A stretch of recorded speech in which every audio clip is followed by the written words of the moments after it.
gonna do record. this thing. Yeah, you were doing that. I was playing with graphics. You were writing the write up. I was playing with graphics, and I was like, oh yeah, I guess we should hit start on this tonight. All right. So this is supposed to be a speed run, Greg. Well, get music.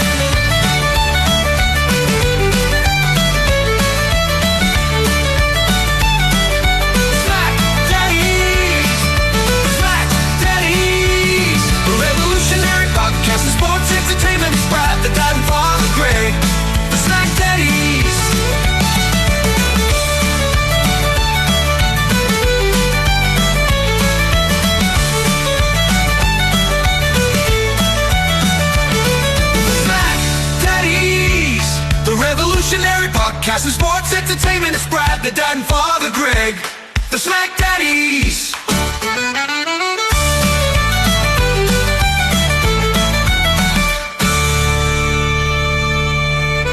Officially, the theme song doesn't count towards speed run time, but I will hit the music. Did that actually work this time? It did. Okay, so hello, friend. I am Brad the Dad. Riding shotgun with me is my tag team partner, Greg, Father Feltham. Bless you, my son. And we are your SmackDaddies on the Hub Sports Entertainment Network. We are covering SmackDown. We're trying to do this fast, but I feel like we're going to have a long argument or debate or even just like a what the F. Sorry. Wait, are we allowed one curse word? You're going to do as many as you want. I don't care. Randy said we're only supposed to use one. Oh. All right. I might need it later. Hold off on it yet. All right. So what the? All right. Like, seriously. So, yeah. There was other stuff that happened this week. I mean, more Hulk Hogan love / Vince McMahon nearly died in a car wreck on the same day as Hogan died. Yeah. Can you imagine? Imagine what the news cycle would have been like for that week. No, I'm not even trying. Good. All right. So let's talk about this. So walkouts, everything gets ready for SmackDown. And the first thing I know is Greg's going to be yelling at his TV because they say this first hour has limited commercial interruptions. And I was like, Greg's pissed already. No, Greg was fine. I thought, yeah, whatever. You were fine until we heard John Cena's theme song. No, I actually was okay with the John Cena's theme song and stuff, but does this SmackDown go off the rails fast? So the two guys come out to talk, and John Cena holds up his hand like he's going to testify.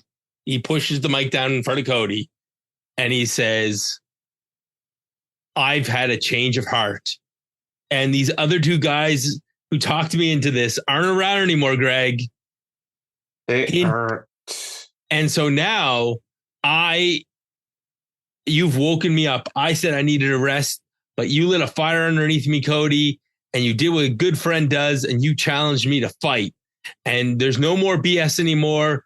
The real John Cena is back, and you're going to get beat up by one platinum rapper instead of two this time. Wink, Travis Scott. You don't want to come out and play, so fine."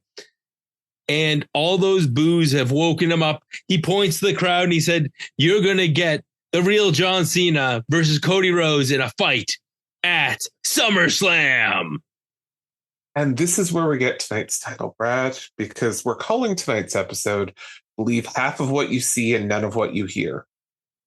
Okay, that's a good title, Greg. I thought you were going to just do an homage to Dallas as I share my picture with you, which is, and we get this class part of our graphic. I blended the picture of John Cena from the shower in the TV show Dallas, and he's there holding his ding dong. And I feel like we could have started this episode with John Cena, with Cody walking into the shower, pulling back the curtain and going, and John Cena saying, what's gone on over the last year? And we're just going to erase the last 6 months of WWE programming.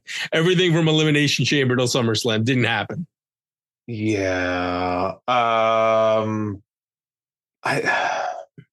don't even know, man. Like, I literally don't. I don't know, and maybe I'm just being extra cynical this week after catching up on WWE Unleashed, or sorry, WWE Unreal. Do you want to cancel the SmackDown review and just talk about Unreal instead? Maybe, because honestly,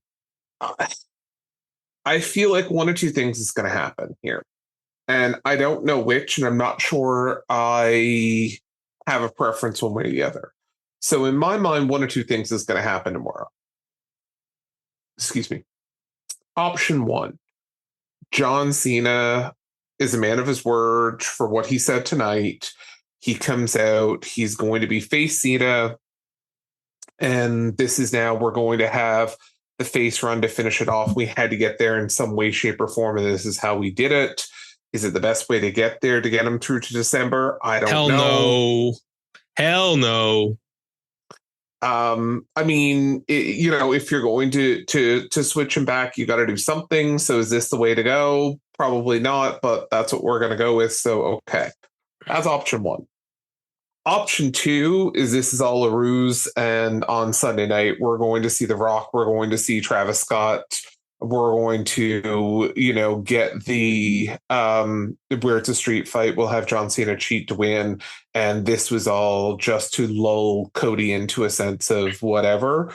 So I don't know what we're going to get until Sunday. And yeah, I just was not really impressed with this. You actually said tomorrow, and I was like, bold of you to think this is going to be on the first night of SummerSlam. Yeah, sorry, I meant second night.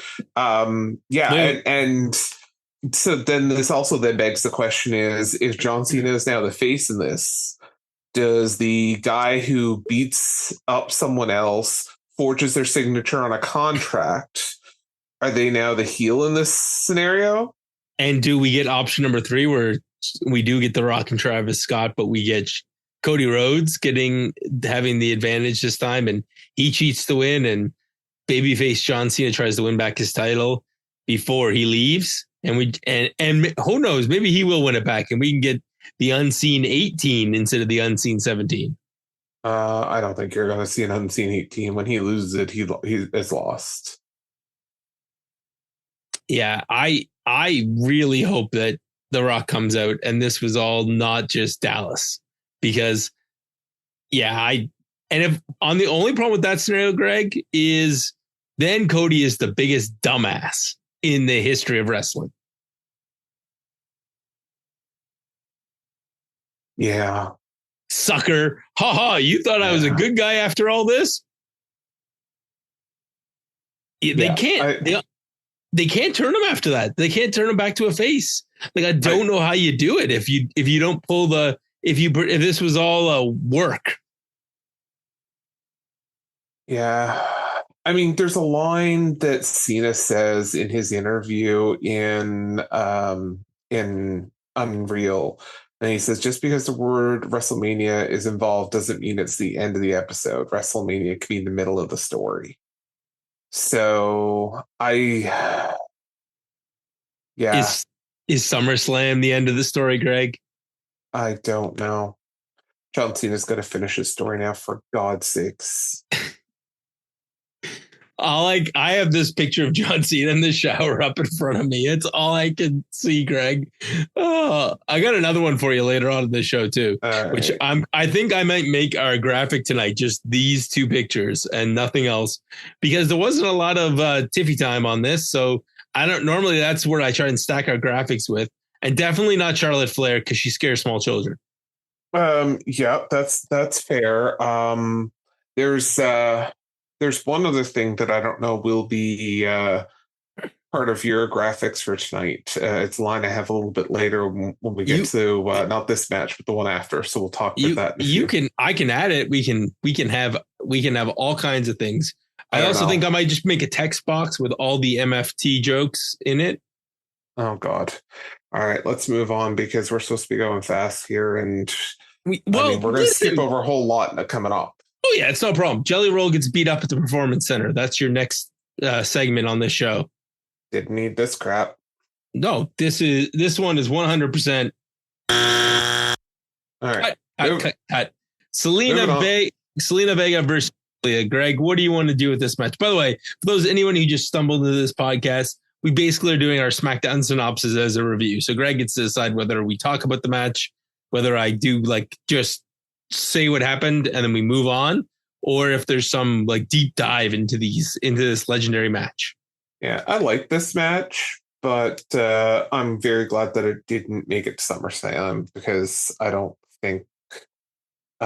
think one of these things doesn't belong here, and I know we're doing a nice thing for Zelina to have a match in New York, but yeah.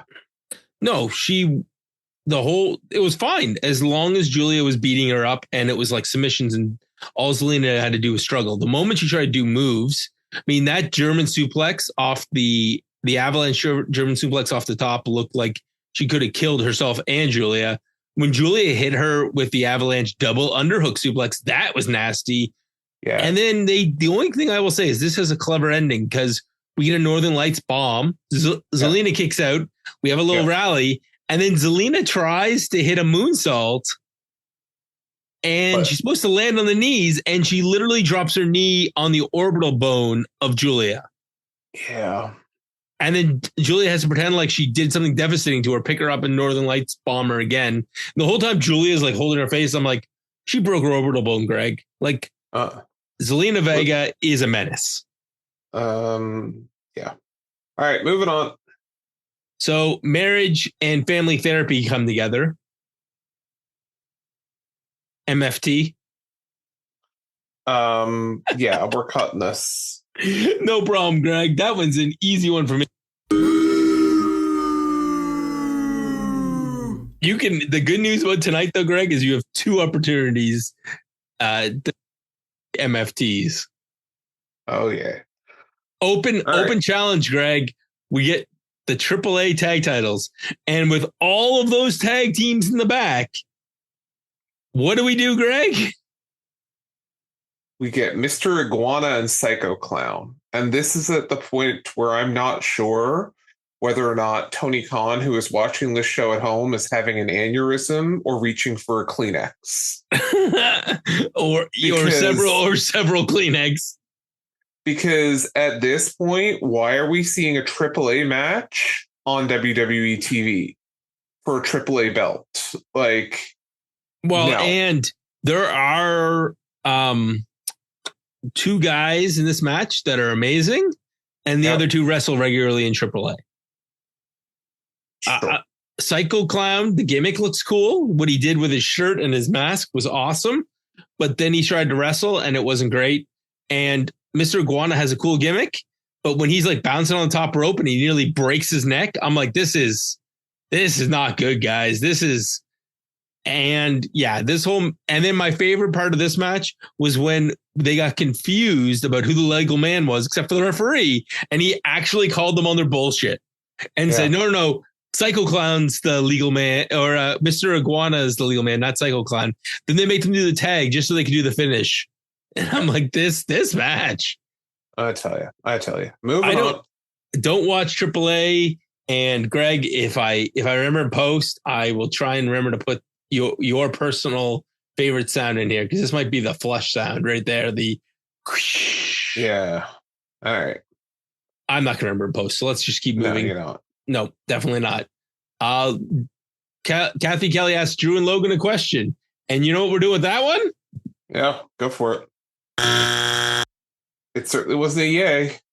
What the hell? Like, we need 5 minutes. Let's have her ask a question that they're not going to answer. We need 5 minutes. Let's do a video package of TLC match that we're getting tomorrow. That's right. Sunday, whatever it is. Greg, those guys work really hard on those TLC matches. They have to show these 3 or 4 times. Like, you're going to watch it on the pre-show tomorrow? That's assuming I watch pre-show. And then you're going to watch it while you're waiting for the guys, before the guys come out? That's definitely not what I'm going to be doing. Moving on. Okay, Damian Priest versus Aleister Black, Greg. I will tell you, though, when they go and review the lineups for SummerSlam, I laughed so hard when they tell me, hey, we had this TLC match a little while ago, so we decided to do it all over again. And I'm like, Yep, that is exactly what we're doing. Thanks, WWE. You owe the guy. No, what the thing was, their TLC match was better than about half the matches on that we saw at actual WrestleMania, and they were like, "God damn it, we're going to make sure these guys are in the arena this time. They're going to get to be at the stadium rather than on the SmackDown afterwards." Yeah, that's fair. All right. Damian Priest and Aleister Black, Greg, you have to make a call. Yeah, I think I'm cutting this. Yeah, let's. I mean, it was fine, but it was just like I didn't really care. It's not even that it wasn't. It was a great match, except it got the classic WWE FU finish, where this whole match builds up to Aleister Black throwing a chair at Damian Priest's head, and this is when I remembered something. Do you know what they didn't say? I went back and I listened to this match. I went through at 1.5, okay, because I had caught up at that point, and I had time to kill. Yep. Do you remember how this feud started? No. I do. And our truth. It was our truth. Yeah, it was our truth. Right. And so what I did was I took the graphic from tonight and I put our truth in between the two of them and said, I'm in this feud. Because no, our truth is out doing community events with WWE right now this weekend. Why wasn't he there to save Damian Priest from getting his head kicked in by Aleister Black? I don't know, but I kind of want him to. I want comedian Damian Priest to show up comedian R-Truth to show up and try to get himself into the TLC match with no tag team partner. What? Oh, you know what? Miz has got nothing to do this weekend. Little Jimmy. Yeah, Carmelo Hayes and Miz can be in there, and you can add R-Truth and Little Jimmy. All right. Well, we got to keep going because this is supposed to be fast. Hey. I do have one last joke for this one. Okay. You know what would make this even better, Greg? Is if now that he's been kicked in the head, what if Damian Priest becomes the funny one and R-Truth ends up becoming the serious one? Yeah. The WWE. Also, do you remember when Damian Priest was the world champion and was on PLEs? Nope. Neither does he. Nope.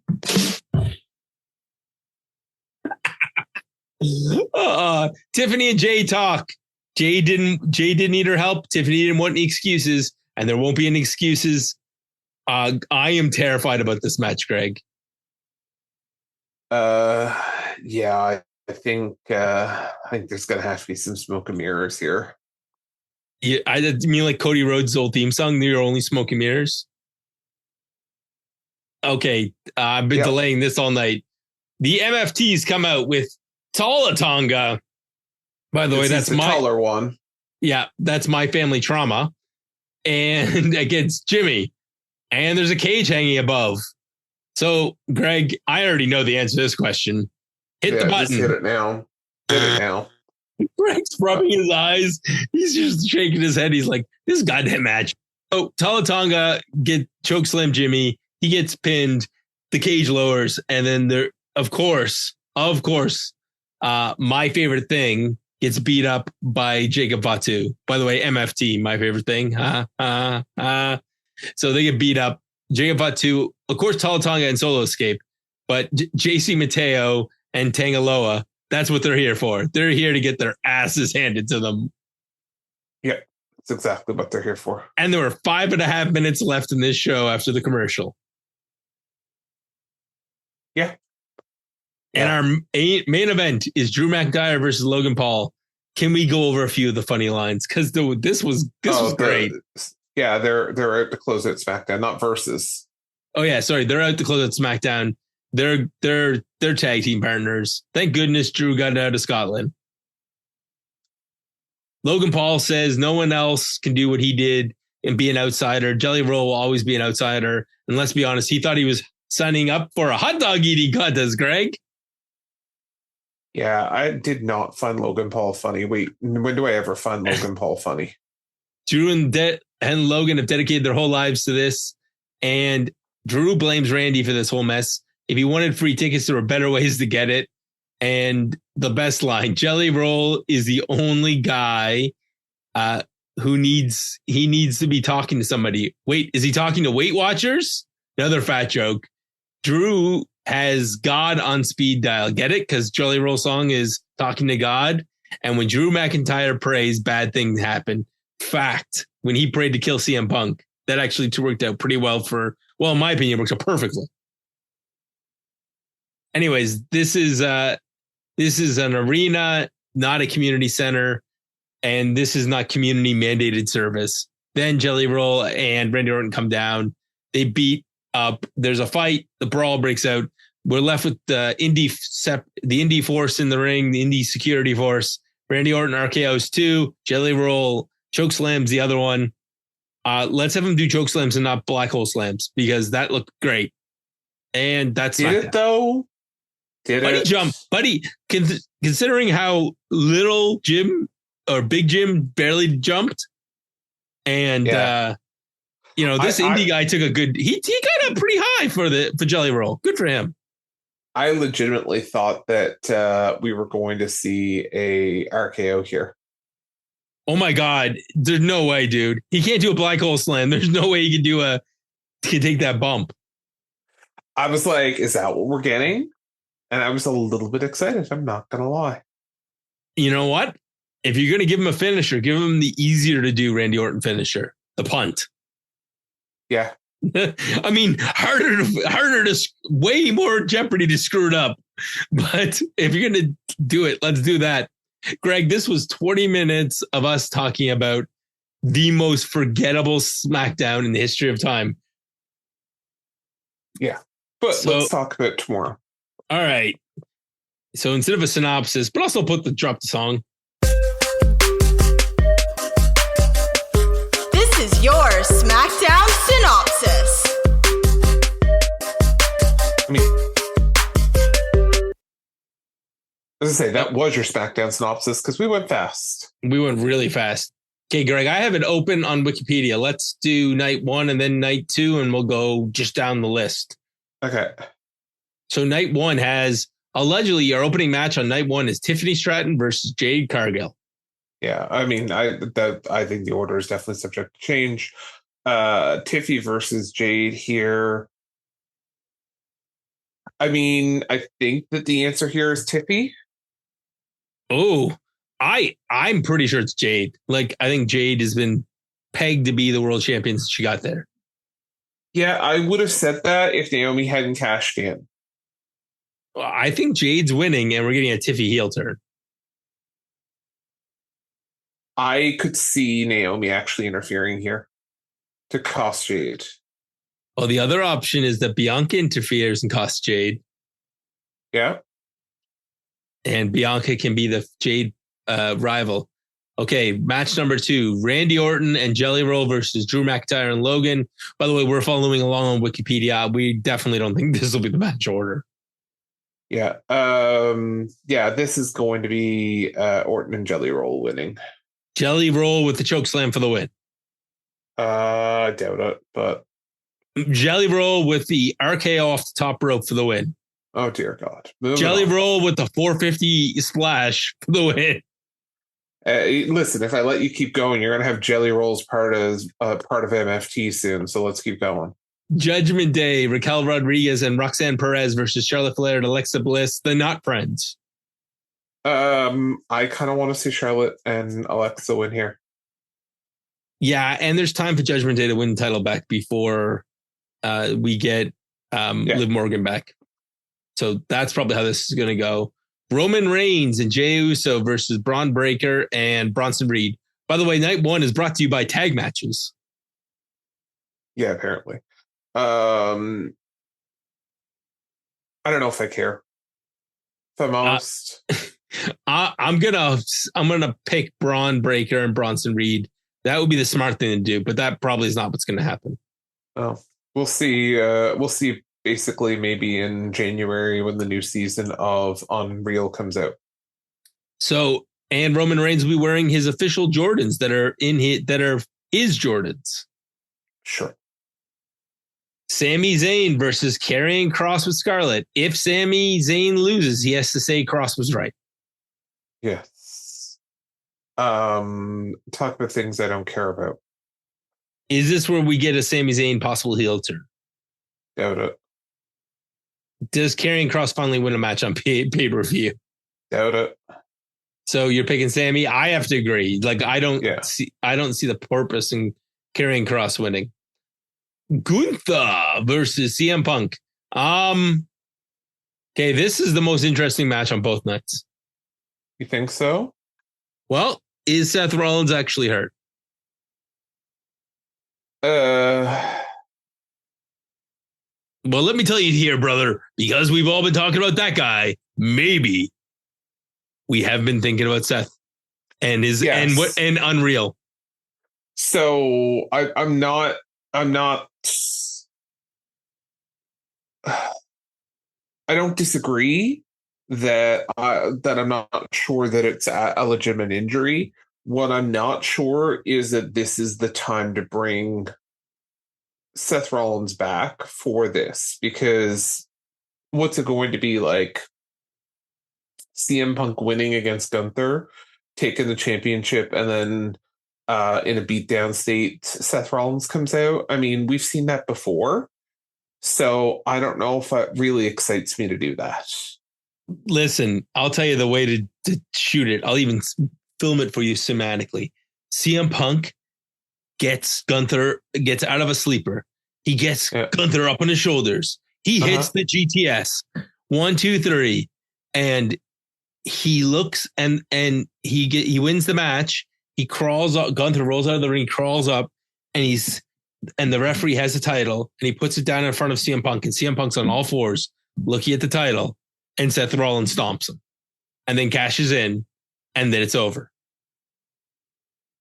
Yeah, and the camera and the close camera, the crowd's reacting and we can't see it. Yeah. By the way, let's put a pin in this. That is for a deeper discussion. I tried watching AEW this week because it was off this week, and I think I realized the problem is cinematography. Oh, fair.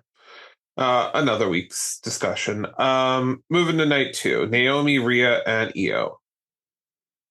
I really hope that this match and whoever else on this match, if the 6-team ladder match is on this, feel bad for whichever match has to go after that. Yeah. For me, this is Naomi retaining. Oh, it has to be. And the only outside chance is if you want to spill off Io Sky and Naomi, and Io Sky wins by pinning Rhea Ripley again. So night 2 of SummerSlam is brought to you by no disqualification matches. Yeah, night 1 was brought to you by tag matches. Night 2 is brought to you by no DQ. So Triple Threat has no DQ. Right. The next match, Becky and Lyra, is no DQ, no countout. The Solo Sikoa, Jacob Fatu in a steel cage is no DQ. The 6-pack TLC match is no DQ, and John Cena and Cody Rhodes street fight is no DQ. So the only match that you could see a DQ in is Dominic versus AJ. But let's go to hold Becky on. And Lyra. Hold on, player. What's going to happen is Teddy Long's going to come out and make that a no DQ match while dancing. Maybe. No, Cardi B's probably going to do that. Becky Lynch versus Lyra Valkyria. As long as she does to the Teddy Long song, this is Becky, because it means that Lyra can't challenge again. And I think that's a great. What do you do with Lyra if she can't go after this title? I don't know, and I don't really care, but Becky with the new theme music coming up this weekend. Apparently she's getting a new theme song, which makes me sad, by a band called The Wonder Years, not to be confused with Winnie. Moving on, Solo Sikoa and Jacob Fatu in the steel cage match with no disqualifications. How many members of the MFTs get in? Listen, I think that all of them. Well, I mean, since Tala Tonga is taller than the steel cage, does it really matter? Tala Tonga is ripping the door off the cage. Maybe. Moving on. Dom and AJ. Still should. Jacob's winning this match. He has to win his title back. Not so sure. Ooh. Okay, how about Dom and AJ? Is AJ getting a pity run with the title? Yes. As sad as that makes me, I think so. I also think Dom's going on a little excursion to Triple A, and we're going to continue when WWE buys a company, WWE wrestlers win the titles. Possibly. And Dom comes back as the mega champion. Oh, good. So we can get Mr. Iguana and Psycho Clown in a 3-way no disqualification match. Oh, they can bring back Alberto El Patron. He can come. Yeah, apparently, everybody's. I don't think so. All right, moving on. 6-pack.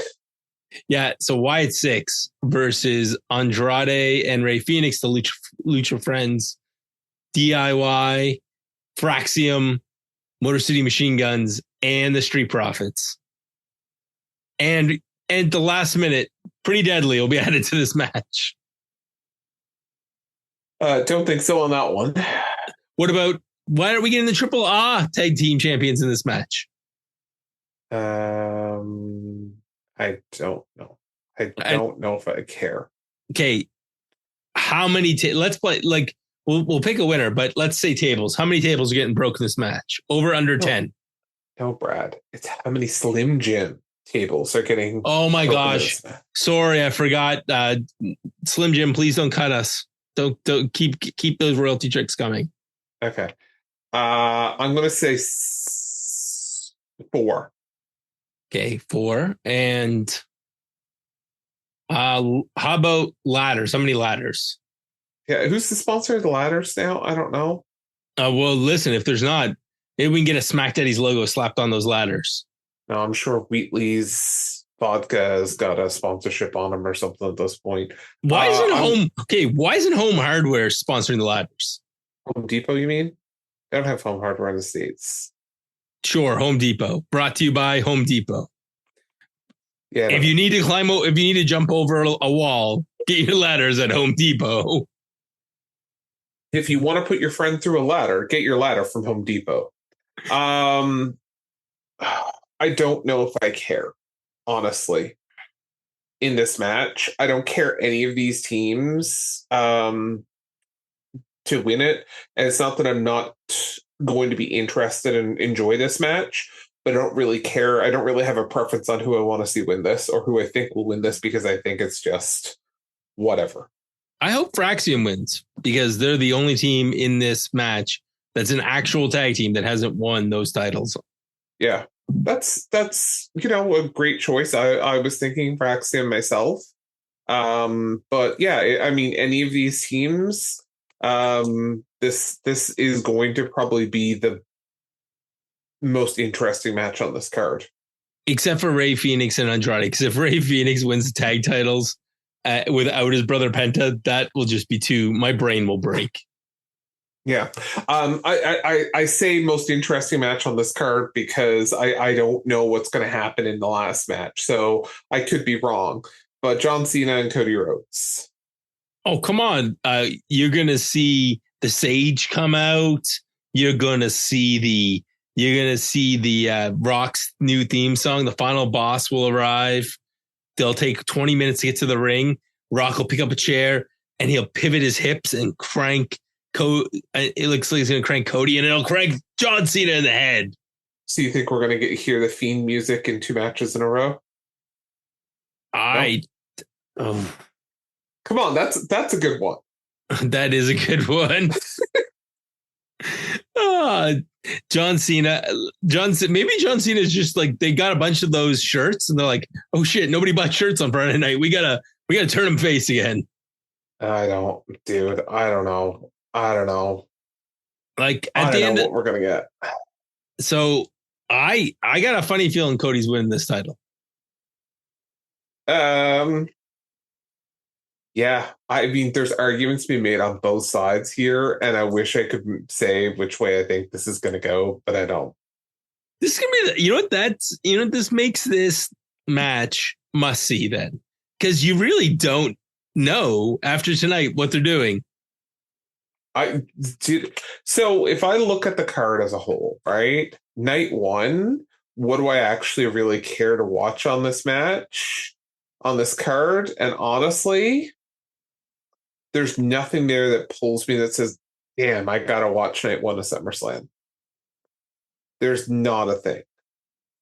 Maybe Punk and Gunther, and I really don't like Punk, so that says something.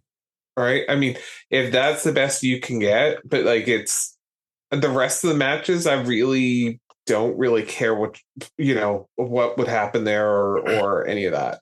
Night 2, there's the Becky Lyra match I really don't care about at all.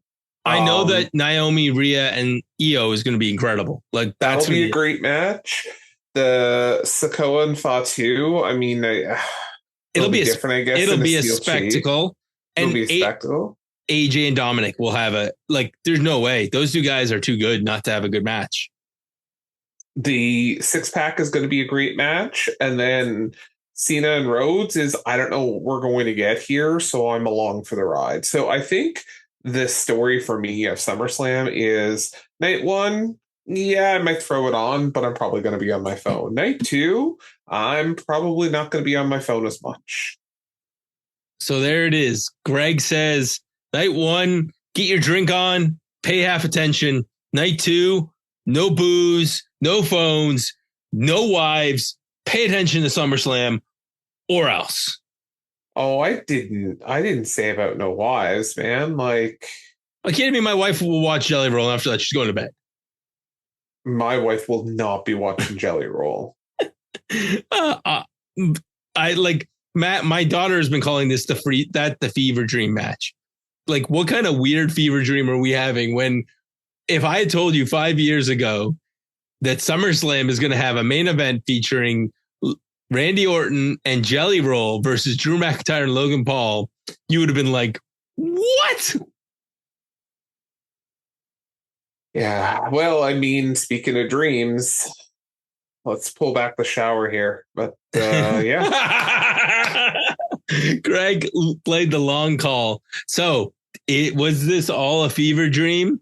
Was this episode of SmackDown worth watching? Absolutely not. But hopefully it set up an interesting, unpredictable night 2 of SummerSlam. And somebody from the hub will be back at some point during the long weekend, because I know that we're working out details on maybe sitting down and talking about this fever dream of a SummerSlam. And Greg's like, not me. That's a good chance. Yeah, not going on. Unless something crazy happens, then Greg will do a run-in just for the John Cena and Cody Road chat. It depends on how pissed off I am. Let's be honest.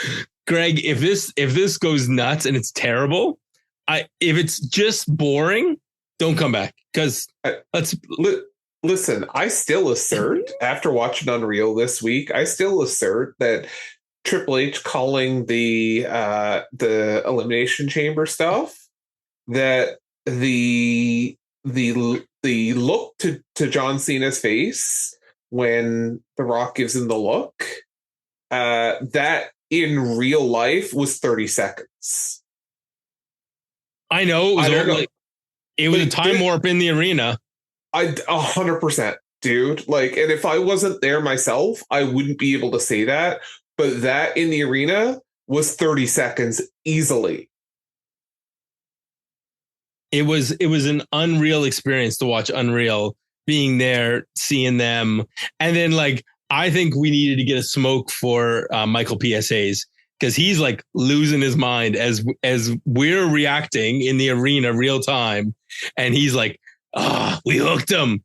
Like, that man looked like he had just, well, you know. Yep. Well, yeah, it looked like he needed a good cigarette.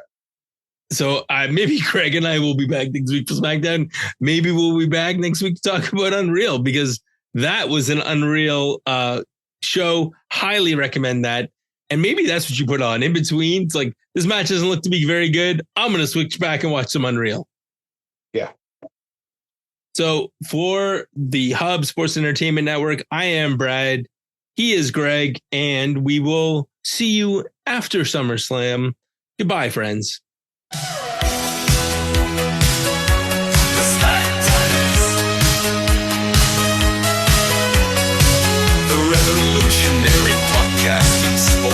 entertainment.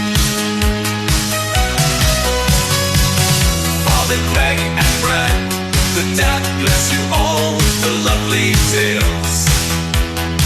A Friday night, SmackDown and beyond. Go to the outer limits of your mind with the SmackDaddies.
Go to the outer limits of your mind.